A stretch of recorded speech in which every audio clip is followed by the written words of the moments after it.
Assalamualaikum warahmatullahi wabarakatuh. Selamat pagi anak-anak semuanya. Apa kabar? Ibu harap dalam keadaan sehat walafiat. Amin ya robbal alamin.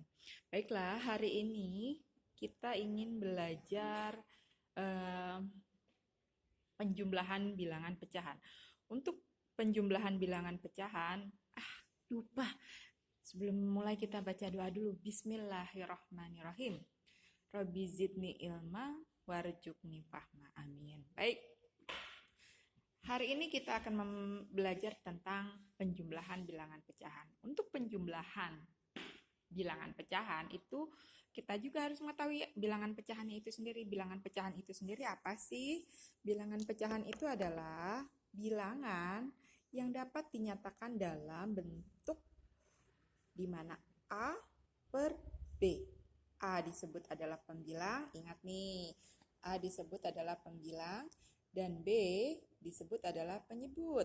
Ya, jadi jangan ada yang nggak tahu lagi. Kalau A per B, maka bilangan ini disebut dengan pecahan. Dan yang A dinyatakan sebagai pembilang, yang B dinyatakan sebagai penyebut.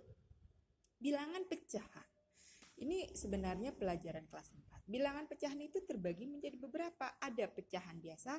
Nih bentuk pecahan biasa seperti ini. 2 per 4, 3 per 5, 4 per 8, dan seterusnya. Itu bilangan pecahan biasa. Ya. Ada disebut juga dengan bilangan pecahan desimal. Yang seperti apa? Yang ada koma-komanya. 0,5, 2,5, 3,5, dan seterusnya. Yang ada komanya itu dinamakan bilangan pecahan desimal. Lalu dikatakan lagi ada pecahan campuran. Yang seperti apa tuh Bu pecahan campuran? Ini yang seperti ini. 4, 1 per 2 contohnya. 4 dikatakan bilangan tunggal. Ya. Sedangkan 1 per 2 ini dikatakan bilangan pecahan biasa. Maka ini yang dikatakan bilangan pecahan campuran. Ada bilangan tunggalnya, ada bilangan pecahan biasanya. Ada lagi 3 1 per 5, ada juga 2 1 per 4, dan seterusnya. Ada lagi yang terakhir adalah persen per 100. 20% nih kalau kalian pergi ke mall-mall ada ikut belanja sama mama-mamahnya, ada persenan, ada diskon 50%, 20%. Nah, itu adalah bilangan pecahan persen.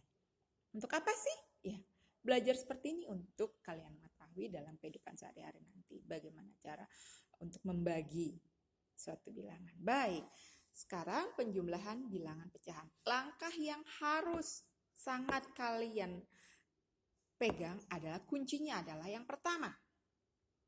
Pastikan penyebutnya sama. Ini untuk penjumlahan dan pengurangan ya. Khusus untuk penjumlahan dan pengurangan. Pastikan penyebutnya sama. Ayo ingat penyebut yang mana? Ya, betul. Nih yang bawah dikatakan penyebut. Pastikan penyebutnya sama. Yang kedua, jika penyebutnya sudah sama, maka jumlahkan angka pembilangnya. Kalau penyebut bawahnya udah sama, maka dijumlahkan pembilangnya atasnya. Yang ketiga, kunci yang ketiga, sederhanakan jika diminta untuk menyederhanakan. Ini biasanya ada di soal-soal. Kalau kalian masih besar biasanya, nggak ada, diperkecil lagi. Diperkecil dengan apa? Nanti Ibu kasih tahu caranya. Baik, lanjut ke step berikutnya. Terap. Kita mau contoh 1. 2 per 5 ditambah 3 per 5. Yang pertama tadi. Yang pertama apa kuncinya? Lihat. Yang pertama, pastikan penyebutnya sama. Penyebutnya sama. Lihat, pastikan penyebutnya sama. Ini sama tidak? 5, bawahnya 5 dengan 5. Oh, sama Bu, penyebutnya sama. Iya, kalau sudah penyebutnya sama, maka apa yang harus kalian lakukan? Langsung menjumlahkan pembilangnya atasnya. 2 ditambah 3, kita tulis di sini ya. 2 ditambah 3. Bu, ini berarti 5 tambah 5. Nah, disinilah letak kuncinya. Untuk bilangan pecahan, penyebut tidak ikut dijumlahkan. Yang hanya dijumlahkan, untuk operasi hitung penjumlahan dan pengurangan, penyebut tidak dijumlahkan. Yang dihitung adalah yang pembilangnya saja. Jadi di sini bukan 10. Berapa? Ya, good, 5. sama dengan, ya tadi jumlahkan pembilangnya, 2 ditambah 3, 5 per 5. Kalau disuruh diperkecil, maka sama-sama dibagi berapa? Kalau diminta diperkecil, maka atas bawah dibagi dengan angka yang sama. Ini bilangan ganjil. Nah, tentu kalau kalian bilangan ganjil 5, maka sudah dipastikan pasti dibagi dengan angka 5. Jadi kalau atas dibagi dengan angka 5, maka bawah pun dibagi dengan angka 5. Hasilnya adalah 5 dibagi 5 sama dengan 1. 5 dibagi 5 sama dengan 1. 1 per 1 iya 1. Sudah? Ini penyebutnya sama. Lihat, penyebutnya sama. Lalu bagaimana, Bu? Dengan penyebutnya beda. Lihat nih. 2 per 4 ditambah 1 per 3. Iya, yang harus dilihat pertama adalah pastikan penyebutnya sama. Sama tidak? Tidak. Maka apa yang harus kalian lakukan? Kalau beda harus disamakan apa? Maka cari KPK-nya. Ini pelajaran kelas 4. Cari KPK atau kelipatannya. Kelipatan dari 4 dan 3. 4, kita lihat yang 4. 4, 8, 12, 16, 20 sampai seterusnya. Yang 3, 3, 6, 9, 12, 15, 20 sampai seterusnya.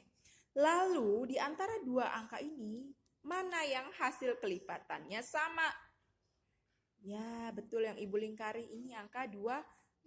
Bu, kok kenapa nggak 20? Di 12 sudah bisa, maka di 12 saja. Nggak apa-apa.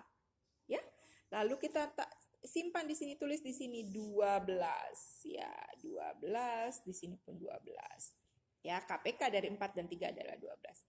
Lalu cara selanjutnya adalah 12 ini kan lajur pecahan sebelah kiri. Ya, sebelah kiri setelah operasi hitung tambah. Yang sebelah kiri dibagi dengan sebelah kiri. 12 dibagi dengan 4. Berapa? Hasilnya 3. Lalu 3 dikali berapa? Dikali yang atasnya. Berapa? 2. Ya, 12.